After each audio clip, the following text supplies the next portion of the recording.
करतो. मित्रांनो, ज्यांनी आम्हाला जगायचं कसं हे शिकवलं ते राजाधिराज छत्रपती शिवाजी महाराजांना मी नमन करतो. ज्यांनी मरायचं कसं धर्मासाठी, कर्मासाठी आणि या मातीसाठी ज्यांनी आम्हाला आदर्श घालून दिला ते आमचे महाराष्ट्राचा ढाण्या वाघ छत्रपती संभाजी राजांना मी नमन करतो. आणि राजमाता जिजाऊ ज्यांनी आम्हाला शक्तीचं आणि भक्तीचं बाळकडू पाजलं, संस्कार रूपी आदर्श घडवले, त्या जिजामातांसमोर मी नतमस्तक होतो. मित्रांनो, या अखंड हिंदुस्थानाच्या इतिहासामध्ये जी काही सुवर्णाक्षरांनी लिहिली जाईल अशी घटना घडली, ज्यामुळे आज आपण ताठ मानेनं या समाजात, या वर्तमानात वावरतो आहोत, ती घटना होती स्वराज्याची स्थापना. शिवाजी महाराजांचं राजा होणं, शिवाजी महाराजांचं सम्राट बनणं, हा सोहळा रायगडावरती जेवढा दिमाखात साजरा झाला तेवढा अखंड देशभर आजही तेवढ्याच त्वेषाने, तेवढ्या प्रेरणेने साजरा होतो. शिवाजी महाराज जेव्हा त्या सिंहासनाकडे चालले असतील तेव्हा शिवाजी महाराजांना आठवलं असेल, आधी लग्न कोंडाण्याचं मग माझ्या रायबाचं, अशी ललकारी देणारा तो नरवीर तानाजी मालुसरे. 50-60 सैनिकांनिशी हे तानाजी मालुसरे कोंडाणा सर करतात आणि मग पुढे गड आला पण सिंह गेला, हे तुम्हाला सगळ्यांना माहीतच आहे. राजे जसे सिंहासनाकडे निघाले असतील तेव्हा त्यांना आठवलं असेल प्रतापराव गुजर. बलोल खानाला पकडल्यानंतर त्यांना सोडून दिलं बलोल खानाला या प्रतापराव गुजरांनी. तेव्हा राजे खेद व्यक्त करतात, प्रतापराव तुम्ही असं करू कसं शकतात.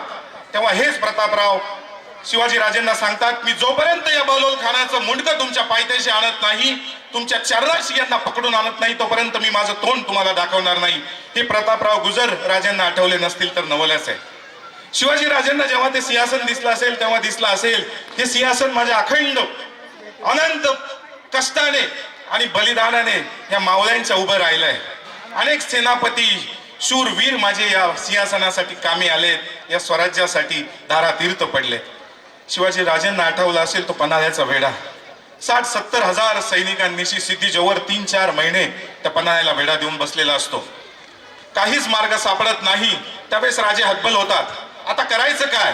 त्यावेळेस राजेंना आठवतो, पन्हाळ्याच्या पायथ्याशी नेमापूर नावाचा तो युवक, त्या युवकाचं नाव आहे शिवाकाशीत. हुबेहूब राजेसारखा दिसणारा, चालणं, बोलणं, वागणं सगळं काही राजांचं. राजे आदेश देतात, शिवाकाशीतला घेऊन या, दरबारात घेऊन या.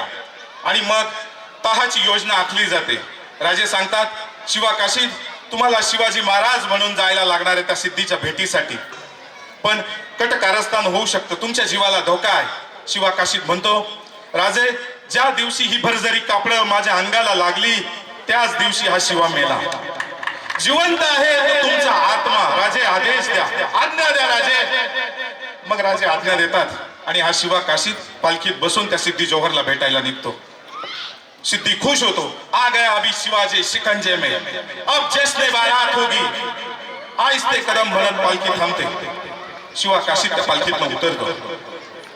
तिकडे एक संशयित नजर शिवा काशीतला हेरते. ये शिवाजी हो नहीं सकता, नहीं हुजूर आला, ये शिवाजी है ही नहीं. तेवढ्यात तिकडनं आवाज येतो, शिवाजी भाग गया, शिवाजी भाग गया. सिद्धी जोहरची सुलेमान तलवार निघते आणि माझ्या शिवा काशीतचा शिरछेद करते. त्यावेळेस हा शिवा काशीत बोलत असतो, हा नावी शिवा काशीत म्हणून जन्माला आला असला तरी मरणार हा शिवाजी महाराजांचं मरण. माझं 7 जन्मांचं भाग्य आहे राजे, मला शिवाजी महाराजांचं मरण मिळतंय. लोक आयुष्यभर जगले कशी हे सांगतात, पण हा शिवा काशीत म्हणतो की माझं भाग्य आहे, मी मरूनही अमर राहणार शिवाजी महाराजांच्या रूपाने, शिवाजी महाराजांच्या रूपाने. जेव्हा राजांना ही बातमी गुप्त हेऱ्यांमार्फत कळते, राजे पन्हाळगडावरून विशाळगडाकडे निघालेले असतात. त्यावेळेस राजे या धक्क्यातनं अश्रू ढाळतात. राजांना जेव्हा कळतं की शिवा काशीत गेला, राजे म्हणतात, माझा शिवा गेला नाही, गेला तो शिवाजी महाराज आहे. तुमच्या समोर जो उभा आहे तो शिवा काशीद आहे. ही माझ्या राजांची वैचारिकता होती, ही माझ्या राजांची संस्काराची घडी होती. डिसेंबर 1660 मध्ये हा युवक राजेंना स्वराज्याच्या आंदोलनात, स्वराज्याच्या लढाईत भेटतो आणि फेब्रुवारी मध्ये तो स्वराज्यासाठी मरायला तयार होतो. मित्रांनो, काय म्हणायचं या वेडेपणाला, काय म्हणायचं या शौर्याला. जेव्हा राजे पन्हाळगडावरनं विशाळगडाकडे निघालेले असतात, अंदाजे 60-65 किलोमीटरचं अंतर आहे. त्यांना अंदाज असतो की 2-3 प्रहारामध्ये आपण हे अंतर कापूया. जेदे आणि बांदल जे शूर सेनानी आहेत, ज्यांना त्या भागाची सगळी माहिती असते, त्यांच्या बरोबर असतो बाजी प्रभू. आणि हे बाजी प्रभू घेऊन निघतात. रस्त्यातच वाटेत त्यांना गुप्त एरांकडनं बातमी येते की सिद्धी मसूद नावाचा एक सेनानी 6000 ताज्या दमाचं सैन्य घेऊन विशाळगडाकडे येतोय. त्याच्यामध्ये 3000चं घोडेदळ आहे आणि 3000चं पायदळ आहे. बाजी प्रभू राजेंना थांबवतात. राजे, 300 सैनिक घेऊन तुम्ही विशाळगडाकडे रवाना व्हा. 300 सैनिक आणि हा बाजी प्रभू जोपर्यंत छातीचा पहाड करून इथं उभा आहे तोपर्यंत एकही गणिमाला मी विशाळगडाकडे येऊ देणार नाही. राजे, तुम्ही निघते व्हा. राजेंना ही कल्पना तेवढीशी मान्य नसते, पण मावळ्यांचा आग्रह आणि हा पितृतुल्य आदेश राजे स्वीकारतात आणि विशाळगडाकडे रवाना होतात. अंदाज असतो 1 प्रहर म्हणजे जवळपास 3 तासामध्ये राजे विशाळगडावर पोहोचतील.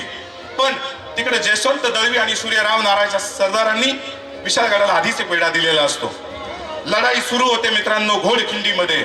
घोडखिंड निवडण्याचं कारण असं की तिथली भौगोलिक परिस्थिती आणि हे 300 लोक 5-6 हजार सैनिकांशी कसे लढणार. मग गनिमी कावा येतो आणि मग चक्रव्यूह होतो. 100 लोकांची एक फौज तैनात केली जाते. त्यांच्या समोर उभा असतो तो 50 वर्षाचा योद्धा. एक हातामध्ये 6.5 किलोची तलवार, दुसऱ्या हातामध्ये 6.5 किलोची तलवार. जवळपास 13 किलोचं सिलेंडर उचलून लढण्यासारखं होतं. त्यांच्या मागे 10-10च्या फळ्या असतात. कोणाकडे भाले, तलवारी, त्यांच्या मागे बाजूला दगडधोंडे घेऊन आणि ह्या पद्धतीचं ते चक्रव्यूह तयार होतं. ह्या परिस्थितीमध्ये 5000 काय 10,000च्या सैन्यालाही ती वाट मोकळी करून विशाळगडाकडे पोहोचणं शक्य नव्हतं. ती लढाई सुरू होते सकाळी 8-9च्या दरम्यान. अंदाज असतो 3 प्रहार दुपारपर्यंत ही लढाई संपेल. परंतु राजांना तिकडे वेढा फोडण्यास वेळ लागतो. लढाई सुरू राहते. हे लोक वादळासारखं लढतात. रक्तपात होतो. झुंजार वृत्तीचं दर्शन होतं. रक्ताचे पाठ व्हायला लागतात. सिद्धी मसूद वैतागतो. अरे हुआ क्या है? ये लढाई खत्म क्यों नहीं हो रही? वो शिवाजी का कौन सा बंदा है? उसे खत्म करो. वो खत्म तो लढाई खत्म. अशी त्याची भावना असते की जनरली बाजी प्रभूंना मारलं की लढाई थांबेल. मग तो एक बंदूकधारी नेमतो. बंदूकधारी बाजूच्या पहाडावर उभा राहतो. त्या पहाडावरती त्या बंदूकधाऱ्याला सांगतो, वो बाजी को मारो, वो बाजी खत्म तो लढाई खत्म. तो बंदूकधाऱ्याला परत विचारतो, अरे हुआ क्या? वो बाजी मरा क्यों नहीं? तो बंदूकधारी त्याला म्हणतो, अरे मुझे कोई ये तो बताओ कि इसमें बाजी है कौन? सगळेच बाजी प्रभूंसारखे लढतात, सगळेच सेनापतींसारखे लढतात. आणि मग सिद्धी मसूद जे बोलतो हे त्या मातीची ताकद दर्शवतं. आपण कुठल्या मातीत जन्म घेतलाय ते दर्शवतं. तो सिद्धी मसूद म्हणतो, जो सबसे ज्यादा लाल हुआ है ना वो है बाजी.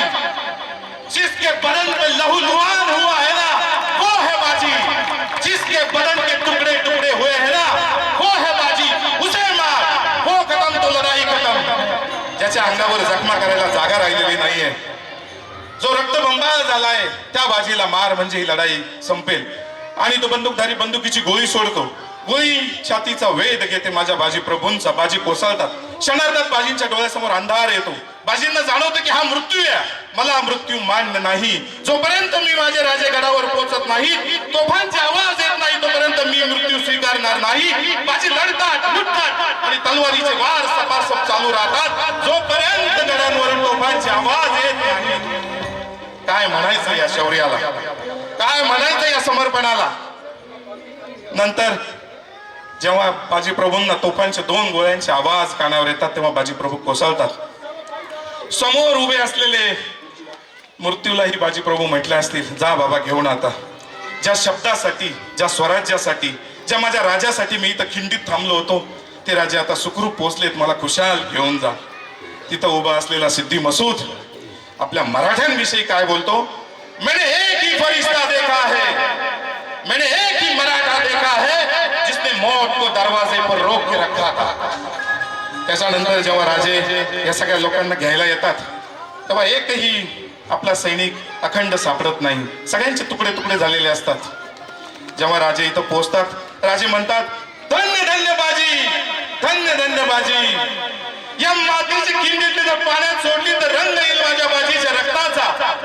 या खिंडीच्या मातीला गंध येईल माझ्या बाजीच्या पराक्रमाचा.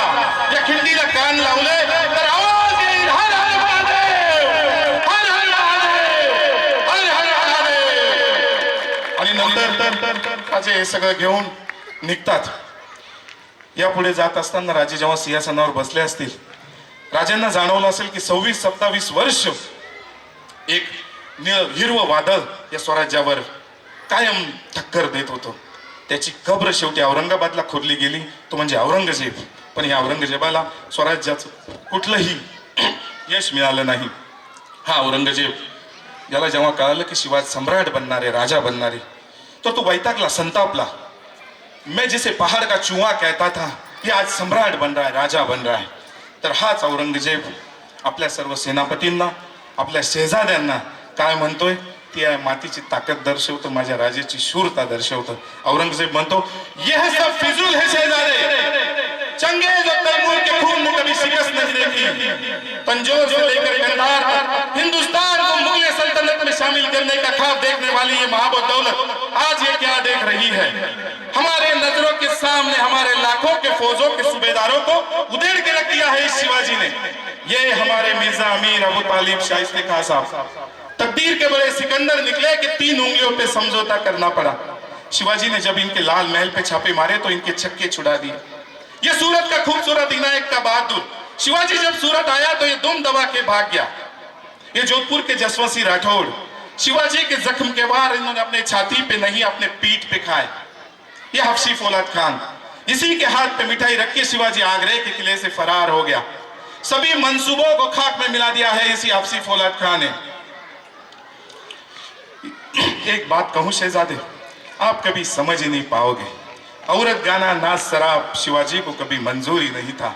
शिवाजी ने मजबूत किले बनाए, मजबूत जमीर के लोग तैयार किए. हिंदुस्तान की हर एक दौलत हम खरीद सकते हैं, लेकिन मराठों ने अपने आप को कभी बिकने नहीं दिया. ये मराठे रुकते नहीं, थकते नहीं, झुकते नहीं. हाँ, मराठे बिकते नहीं. माना शिवाजी मगरूर है, दगाबाज है, लेकिन उसका चाल चलन दूध की तरह साफ और उसकी सर उठी आसमान को छू रही है, इसमें कोई शक नहीं. औरंगजेब शेवटी म्हणतोय, हम खुश नसीब बड़े, हमें दुश्मन मिला वो भी शिवा जैसा. जय भवानी.